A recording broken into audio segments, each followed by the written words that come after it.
Hi, Timmy. You having a nice laugh, are you? I mean, it's Christmas. It's Christmas morning.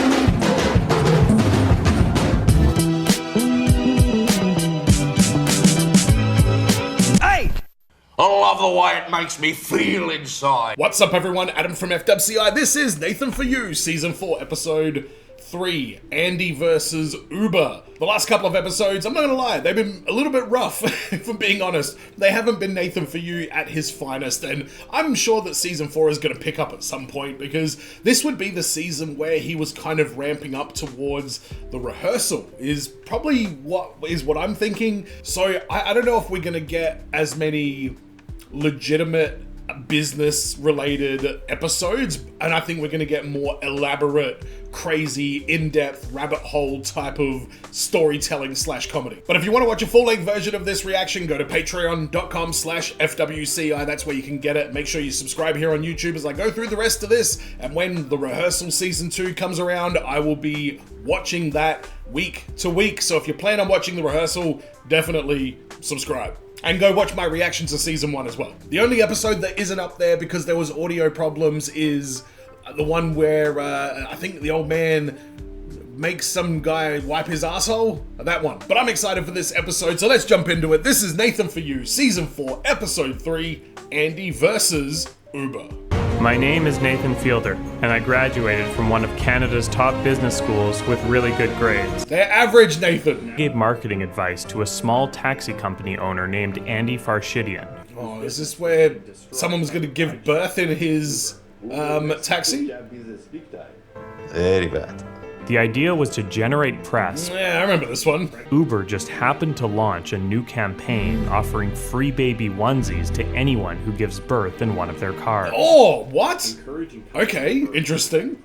Are we going to sue Uber? I met up with Andy to tell him about it. He couldn't believe his eyes. The dogs hate Nathan. Andy had resorted to turning his cab into a mobile karaoke booth in a lab. So wait a minute. Are you singing Destiny's Child, Andy? What are you doing, mate? So wait, after Nathan left, he's like, maybe a crackpot scheme is what I need. And he was like, he landed on karaoke? You know what, Andy? You are trying hard, mate. I see your struggle. And he is genuinely struggling, so I hope he has a good outcome. But there's a big vulnerability in their business model. Anyone can become a driver. So if we recruited a fleet of disgruntled cabbies to sign up as Uber drivers, Oh my god. sleeper cell of rogue agents within the Uber network, allowing Andy and I, with the push of a button, to turn our drivers into nightmares and unleash total chaos across the globe. The plan? Get Uber to stop using those baby onesies by threatening them with a sleeper cell. What? Oh my god. They'll have no choice but to listen to your demands. Nathan, you're sounding like a fucking supervillain right here. Get rid of that onesie. Knock them down. That's the best idea. Andy, don't listen to him. I love you too. Wait, did he say he loves Nathan? Andy! But in doing some research online, I learned that the key to running any clandestine cell operation is What? having a communication structure that kept the identities of the leaders secret. Oh my god. What are you doing? They wouldn't be able to rat us out to Uber and bring down the cell. This is fucking crazy. We hired someone off Craigslist to go to a local Walgreens and told him there would be cash hidden in a dirty McDonald's cup outside the And this guy did it. outside a white first aid kit at the end of the dock. Fucking hell, Nathan. Unbeknownst to him, I was awaiting the delivery in full scuba gear. What was I saying at the beginning? More elaborate? This is what I mean. Now that we had a way to communicate with our drivers, we would need to figure out the commands There's got to be some sort of digital footprint that links you, though. to telling offensive jokes, to blasting terrible music. Oh no. That 90s music, hey. Had Andy go undercover and sign up for an Uber driver account with his personal vehicle. Yeah, I'm just an average Joe, make some money inside, you know? Good work, Andy. Yeah, I'm a normal guy. Stop saying you're a normal guy. To simulate the smell of a driver farting, I brought Andy a box full of Ziploc bags, each filled with a sulfur-based stink spray. Oh no! Bega's 1999 hit Mambo Number 5, I mean, considered by many experts to be one of the worst songs ever made. it is? Clearly my opinion on Mambo Number 5 is different to most music experts, but I think I did listen to Mambo Number 5 on repeat back in 1997 or whenever it came out. So I would not be downvoting anyone for that. If anything, I'd probably give him an ironic 5 stars. Fine, how about you? What's your name? Lori? Lori, yeah. Wow, so hang on a second. We've basically convinced this taxi driver to go out and be a terrible taxi driver. Oh, I'm in an Uber right now. I'm going someplace and the window doesn't go down. Yeah, that sounds like you're being kidnapped. The person on the other end of the phone's probably worried about you now. This is Mambo Wait, number I'm on 5. the phone. I'm sorry. I'm on the phone. Excuse me. Sir, Andy! I'm on the phone. Alright, let's do it. 1, 2, 3, 4, 5. Everybody in the club, come on, let's ride. After running through our list with several other customers, Yeah, I think I'm lost, man. you're lost. Wow, that guy. You're lost. Turn off the music! And after a full day of testing, we got the results. So Lou Bega is the thing that triggers everybody? Andy's dog, Lucky, because he thought it would bring us luck. So maybe we get lucky. No. From his name. Oh, Andy, you are a tragic, tragic story. I went to a local hospital pickup zone disguised as someone who had just been... What are you, the Invisible Man? We have business to discuss. My goal was to get word spreading. It seems so hostile. If you're interested in helping take Uber down, give me a call. Thank you.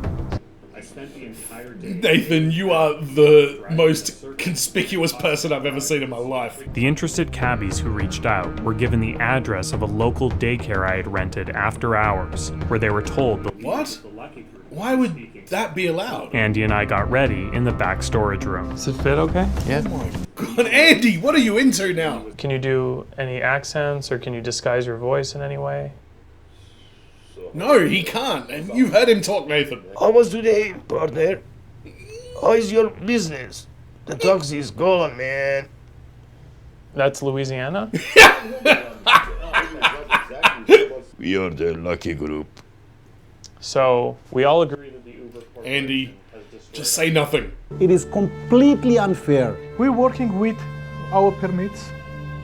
We're working with background checks. Yeah, it was pretty bad all around the world when Uber happened. I will not allow anyone in my family to ride in an Uber vehicle Okay, well you can't fucking dictate that. because it's competition, but because it's unsafe. Okay. Good shoes for my children. He needs shoes for his children? Fuck. I started the taxi business is about 19. No, Andy, don't tell him this. 85. 1980 right here. Okay, so you have 4 years more experience than me. 250 drivers went to Uber, and I have contact with all of them. So they are sleeper cells. All those people holding City of Los Angeles taxi cab. Okay, this is getting a bit serious. I can give you names and driver's license numbers in a matter of 25 minutes. Oh my god, don't do that. Bro. 62 signups in the Lucky Group inbox. So with momentum building, I felt it was... Yeah, not to mention your 250 people that don't know they're involved in this. And over the past several months, we have secretly grown a sleeper cell of rogue drivers within your network. Wait, they actually sent this to Uber? They will strike without warning and without mercy. Whoa. You must discontinue giving away baby onesies to women who give birth in your cars. Because you stole that idea from someone else. No! Shh. Andy's gonna go to prison in this one. Is the next episode getting Andy out of prison? happy with how the video turned out. But before sending it to Uber, I wanted to show Andy. It's like a terrorist video. A little bit. You know, Violent? you go too far. You nailed it. It's not even sue us. We go to jail, all of us. Yeah, he knows. I hadn't fully considered the legal risks of starting a sleeper cell. Where's the judge? What does he think? It would be a violation of my green card. and I'd be deported from the country I've grown to love. It seemed like the only thing that could give me immunity was if I married a US citizen. Oh my god. There was What? no one in my life who would marry me right now. I tried asking Andy if he would marry me as a favor, but he didn't want to do it. I was gonna say, please don't tell me that Andy does it. Safely move forward was to marry Andy without his knowledge. My plan was to make it appear. Okay, Triple H. I've seen this. This was a WWE storyline in 1999. A chicken and broccoli dish called I Do. To officiate the ceremony. No. God. So this is where I was thinking you could stand. All right. And do the ceremony. Surely not. Surely this can't legally be binding. Authentic, the restaurant, so it's respectful if you order your dish in Mandarin. It's written out phonetically. Oh, okay. 照顾他，珍惜他，你都会在他的身边。 Oh, you want I do. Oh, Andy, you fell right into the trap. I do. I told the officiant I wanted our marriage certificate to look like a restaurant bill, as an homage to our first date where we split the check. Oh my god. Fucking hell, Nathan. We signed what he believed was the receipt, 好，谢谢。 officially making us Yi Han, or married in the eyes of. Yeah, that's deception right there. No way. Nathan, you're getting deported if shit goes down. There's no way in hell that is holding up. I cleared my entire browser history, including cookies, Good work. and destroyed any remaining evidence that could link either me or Andy to the Lucky Group. I didn't want to. The Mambo number 5 fucking CD. We met at was fake and designed from the very start to disappear by morning. Oh, thank God for that. No, but why have you been doing Uber rides? You're doing rides every single day. Because he's getting paid for Yeah. Andy had logged hundreds of rides on the account. it. Andy! I start to research about that But company. you're driving. Wow, are we low-key really actually helping him here? Yeah, I We're know. supposed to be. But I have to survive somehow. Yeah, exactly. He was now relying on Uber for his entire income. You know, pick up, get a call, all those things. Oh, this is heartbreaking.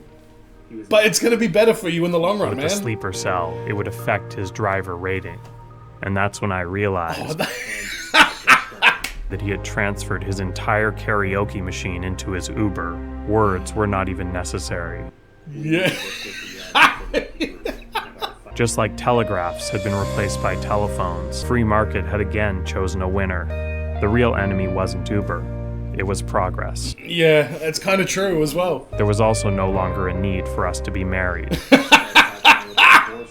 Fortunately, the lawyer said our marriage would be easy to nullify. So that's where the element of fraud comes in. Yeah, exactly. But as I sat there listening to him lecture me about all the mistakes I had made, promised to love and accept Andy for who he was, not who I wanted him to be. Really?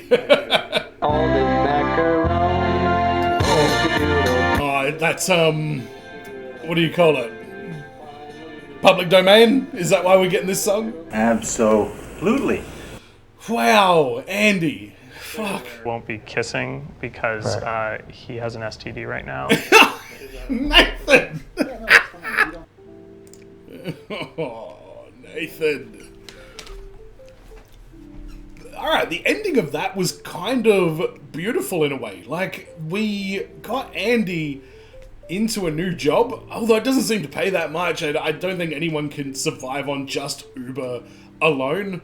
But I feel like it's a step in the right direction for Andy, and like I say, it wasn't that Uber is the enemy, progress is the enemy. The taxi industry thought they would always be, you know, unstoppable and irreplaceable, and the fact is they weren't, and they got left behind. Maybe if taxi companies introduced, like, apps a little bit sooner, maybe then they could have had a bit more of a foothold in it. But I'm glad we got to return to Andy. He was a little bit too agreeable though. He would just kind of go along with everything Nathan said. So I'm glad he drew the line at the end with the Mandarin and the 7 Rings inspired threatening video. I knew there was no way they were going to go through with that. That was terroristic is how that felt. And the marriage as well, that just seemed unnecessary. That seemed like they were running short for time and they're like, hey Andy, we want you for another day of shooting. It's just an easy thing in this restaurant. And that's how they got him back to film all that stuff, because fuck, that sounded dodgy as. And that's the second time this season that I've been a little bit curious as to the legitimacy of that segment there. I don't think there's no way that guy would have performed that marriage like that, surely. But if you do have any behind the scenes information on like this episode or anything else that I've watched from Nathan For You, let me know down in the comments. I'm keen to hear it all. Don't forget to subscribe if you haven't already as I continue through season 4. And go to patreon.com/FWCI for a full-length version of this video. And as always, everyone, be well, stay safe, look after your friends, ta-ta, and farewell.